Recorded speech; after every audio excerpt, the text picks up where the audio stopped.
Romance in the workspace is a risk both for the parties involved and the organization. Okay. So I personally feel that romance is a distraction in the workspace. It happened to me, Okay. and I didn't just get to feel there's this way you go to work and it's all choking for you. You don't have this drive to want to go to the office Okay. because you are like, "Oh, if I go now, this person is coming on to me, or this person is doing this or doing that." At the point, I even got suspended for like a week. Like one point I want to buttress is that affection can't be controlled sometimes. Okay. We cannot control our feelings sometimes, especially when we get to see the person every day. I get to talk to the person every day. We get to interact with the person every day. We are in the same workspace with that person. Sometimes it can't be controlled. I don't know if you get me. And then if we tend to control our feelings, like if we tend to control, like, oh, it's not there. You're trying to deny your feelings that, oh, maybe it's not there. It's just in my head or something like that. It gets to a point that it will just, one day you just find yourself in the same space with someone, and then you get to know that, oh, something is going on between the both of us. Like, I don't know if you're like just outbursts. I don't know if you get me. Your colleagues are having an affair. Yeah, see, there's this changes to what they do in the workspace. They might even still that time that they are supposed to use to be doing something productive to go talk to each other or go get some kisses and hugs or whatever they do behind the door or wherever they are.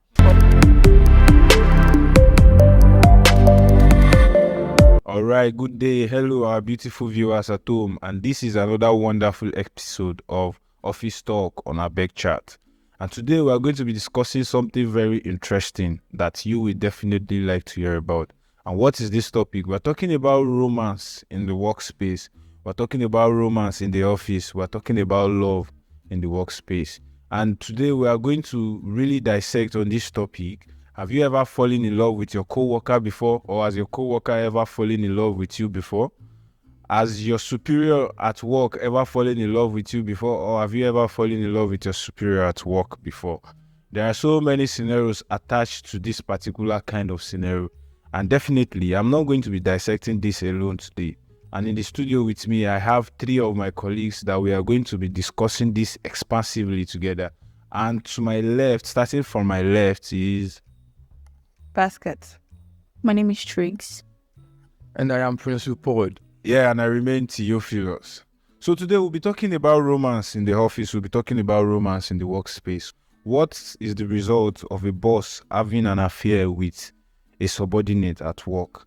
We're going to be talking extensively on this today.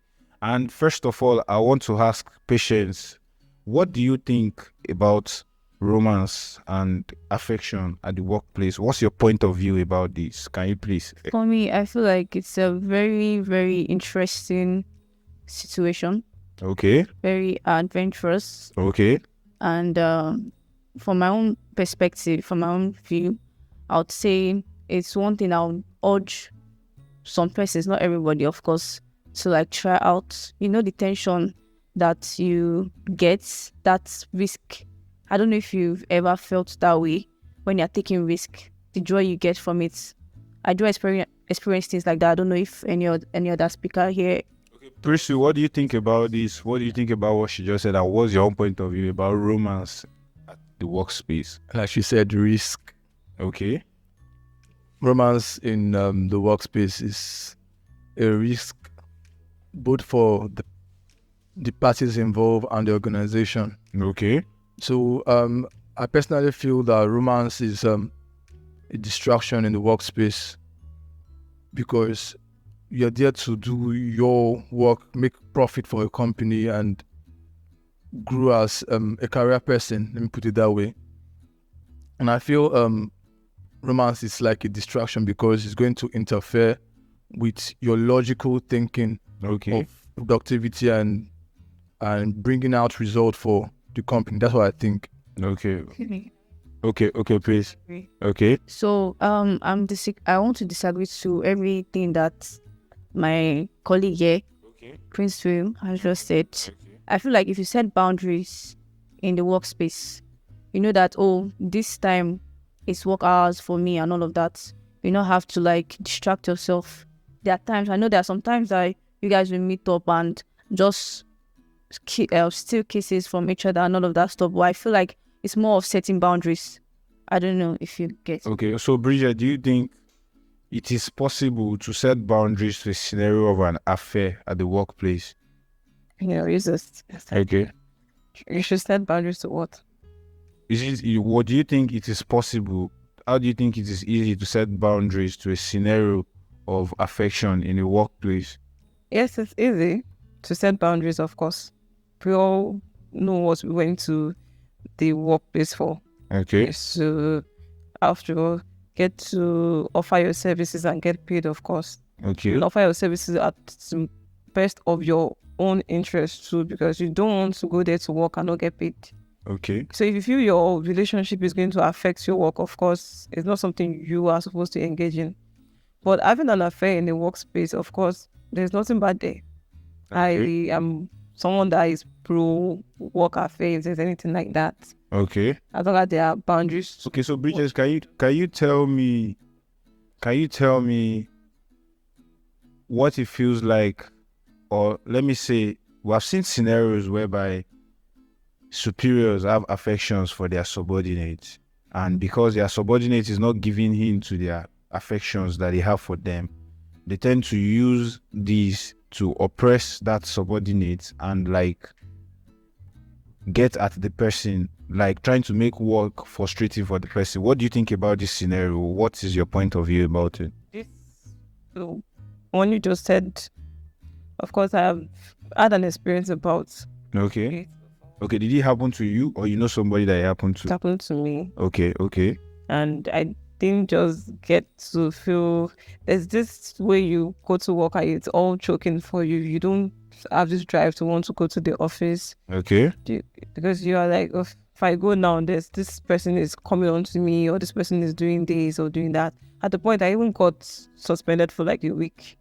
Oh. Not because I did anything really wrong like that, Okay. but it's a long story. I Okay. can't give everything up.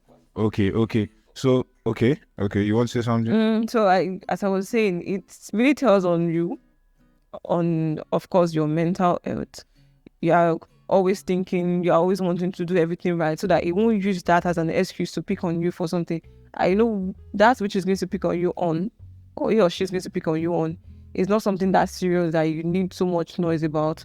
But because I've asked you out and you are not willing to give in to what I said you should do, or I want to have an affair with you and you're not willing to give in, that make everything very hard for you. So everything you do becomes a mistake, Oh. even when it isn't. Okay.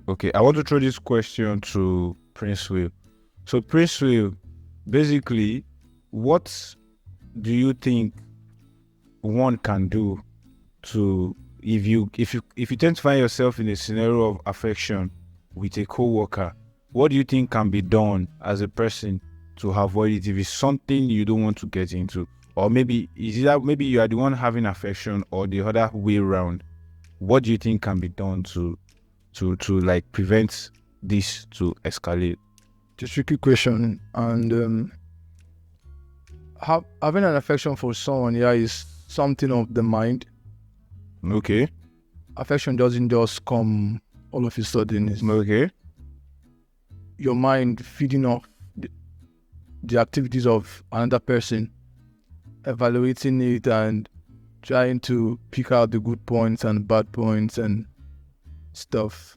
So I feel if there's enough work on your plate, it will distract you from that affection you have been having. I feel affection is something that interferes, is something that we cannot do without, but there are priorities in every organization, every setting, every scenario. So if I feel that I'm having an affection for someone and it will hamper my productivity in the workspace, or hamper the results of the organization, I mean, why not bury the feelings? Why not focus on what's at hand? You get Bridget gave an experience about being suspended for no good cause. Yes. That's affection being going overboard. Okay. And I believe it affected the organization. Also, you're trying to say affections could go overboard. Yeah. Oh. Because if you do not control it. So me in a position of having affection for someone, it should be something that should be controlled. Okay. Something that should not interfere with my productivity in the workspace. If I'm seeing that, okay, this is getting overboard, I have to stop it. Like, Okay. occupy my mind with so much activities that will, let me use kill the emotion if it's a harsh word, but I have to focus on my priorities. My priority is getting results for the company and getting paid at the end of the day. And if I feel my affection will hamper that, why not? Okay, let me ask Patience this. Do you agree with the fact that affection at workplace affects your productivity as an individual as well? Okay, for me, I feel like it depends on the persons involved. And one thing I want to make, one point I want to buttress is that affection can't be controlled sometimes. Okay. We cannot control our feelings sometimes, especially when we get to see the person every day. I get to talk to the person every day. We get to interact with the person every day. We are in the same workspace with that person. Sometimes it can't be controlled. I don't know if you get me. And then if we tend to control our feelings, like if we tend to control, like, oh, it's not there. You're trying to deny your feelings that, oh, maybe it's not there. It's just in my head or something like that. It gets to a point that it just, one day you just find yourself in the same space with someone, and then you get to know that, oh, something is going on between the both of us. Like, I don't know if you're like just outbursts. I don't know if you get me. So sometimes when we tend to control it, we tend to like escalate it. So I feel like you should express yourself more. I know there are some companies that don't really have like policies for workers having affection for each other and all of that. Okay, let me throw this question to Bridget, not to waste much of our time. So Bridget, what's your point of view about organizations that put a regulation to love stories between their workers? Some organizations doesn't allow marriage, they don't allow love between their workers. Why? What do you think?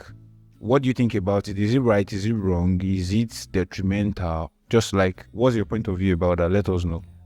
So every company has a policy. Okay. What they allow is, of course, inside the company, is it handbook or something? Yeah, prospectus handbook, anyone, yeah.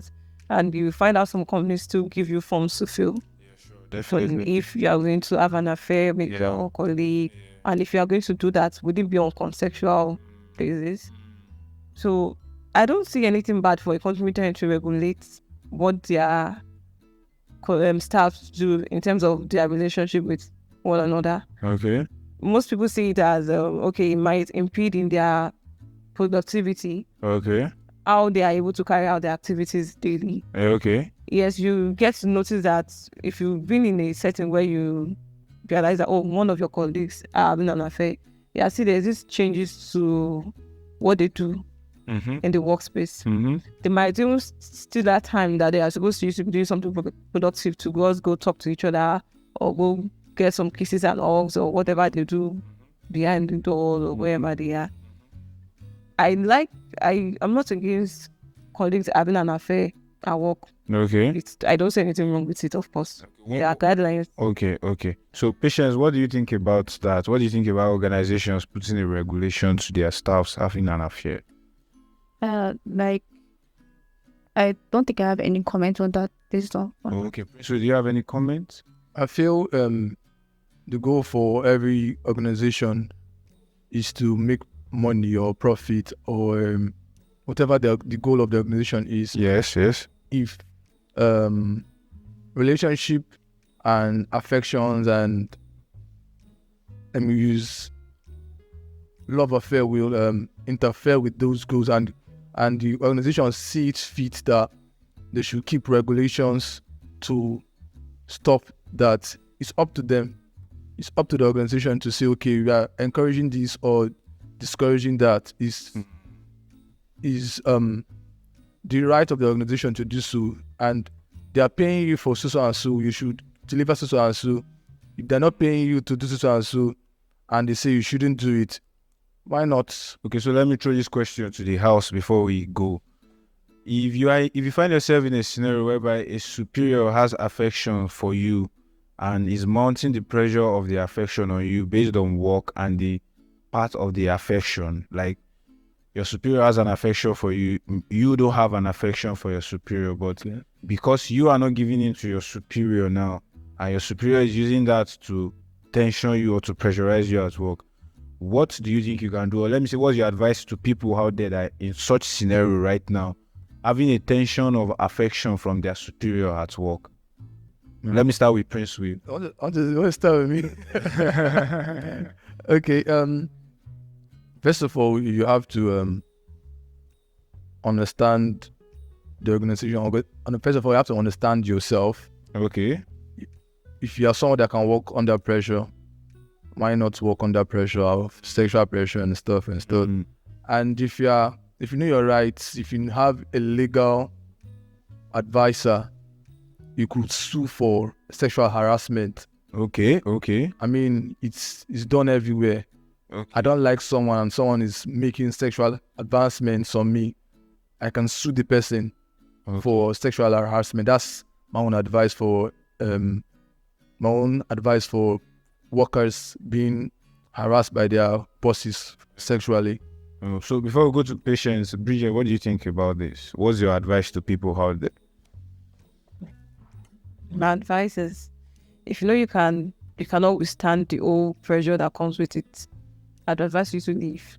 Most time you are thinking, I can shrug this off, I can do this, and I will be able to get through this. No, there are days you wake up and you are not even yourself, because you already know what you are going to face in your workspace. You know that, if I wear this dress, it's not going to...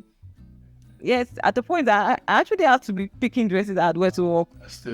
Because I don't want to make it look like, it's because of what you are putting to work that made it like this, or it's because of how you walk at work, or maybe how you talk. There are things you become conscious of everything you do. Because you're not trying to put yourself in that space now. You're trying to make everything seem like, okay, when this finally comes out and everybody's aware of it, how do I, what's it called? I'm looking for the word. How do I defend myself? Because it's now you being on a defense. So you're actually trying to do everything possible to do that. When people hear that, Bridget or Basket is doing this with the boss, or the boss is eating on Basket or anything, you had want to defend the people. No, I didn't do this. He came on to me. He did this. He did that. And in this our society, when you talk about sexual harassment or any form of harassment, you are mostly asked, what did you wear? How did you talk? Yes. How were you walking? What did you do when you went to his office? Did you beg? Did you do this? There's a lot of questions that come with before they even believe you. Yeah, how did you submit the file? So you have to be conscious of everything. Because of you wanting to look for evidences, should in case anything comes up and you need to defend yourself, you're actually very conscious of all the things you do.